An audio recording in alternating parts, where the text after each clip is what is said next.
Hello and welcome to From the Helm live here in Perth. I'm Grady Wolf, market analyst with Bell Direct, and I'm thrilled to again have Ken Brinsden, the Managing Director of Patriot Battery Metals, in the chair with me. Ken, you've relocated since we last talked. You're now based out of Montreal. Talk to me about that. Great to be with you, Grady. Yeah, I've been telling everybody it's really no hardship living in Montreal. Yeah. It's a lovely place, and Quebec is another one of the great world's mining jurisdictions. It is, absolutely. Now, you've just announced a name change to your flagship Corvette project. I'm going to let you explain it to me and say the name because it's a very long name. I'll give it a go a bit later. Oh, of course, Grady. Yeah, it's my pleasure. And we're really happy to rename the project the Shaakichiuwaanaan Project. Shaakichiuwaanaan. Yeah, definitely a conversation starter. Let's put it in that category. It's all part of continuing to build our relationship with the Cree, the key First Nations in the James Bay region. And actually, we're really proud that they've recommended that name to us.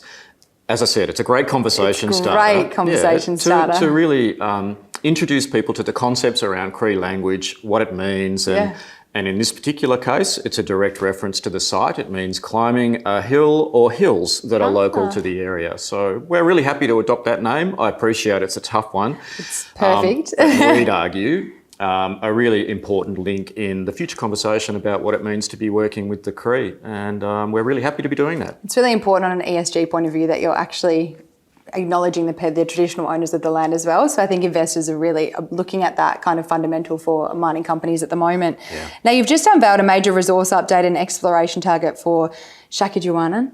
Did I say it right? I did it. Where does this project sit on a global scale? Yeah, it's huge. Yeah. And our argument would be it's just going to get bigger, and we'd hope that the exploration target clearly demonstrates that. It's been developed by an independent third party, so it's not our in-house view. It's our competent person in the form of BBA Engineering saying, here's what the endowment is, and it's significant. And it really just reinforces how important the Shaakichiuwaanaan project is going to be on the global stage, but especially as we think about our presence in North America and Europe. If we keep drilling, Grady, there's going to be a lot more tonnes. I was going to say, the next question is, given the size of the Shaakichiuwaanaan project, do you think there's still more exploration upside? Yeah, there is. And hopefully that's plain for people to see. So just in the last 4 months, in fact, at the close of our winter drill program, we made another important discovery at CV13. A more very high grade. If I take you back a bit further, in the last couple of years we discovered the Nova Zone, a really high grade subset of the CV5 resource, and it's looking like we've got something similar at CV13. So what does that point to? It really points to the quality and the tenor of what it is that we have at Shaakichiuwaanaan. It's just a really phenomenal piece of geology, and we're confident that when we keep drilling, we're going to make more discoveries, and that's a lot about what we're about to demonstrate the value in the project. Now, where are you at in the drilling cycle, and what are the next steps for development and a timeline to production? Yeah, we're into the summer program now, so rigs have restarted. Again, not insignificant. Today there's 6 rigs turning, shortly there'll be 8 rigs turning. And we're continuing to work on resource development. So we're teasing out that new discovery at CV13, and we're continuing to infill at CV5 as we get set for the feasibility study, which is really the next important step. The feasibility study will continue to show, how good Corvette is, or Shaakichiuwaanaan is as a project.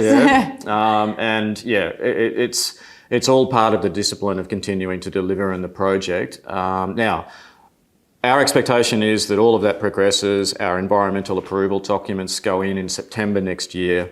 And on the assumption all of that works, then we're constructing in the second half of 2027, and we're commissioning in the latter part of 2028. Now, the lithium price has fallen significantly since 2022, 2023.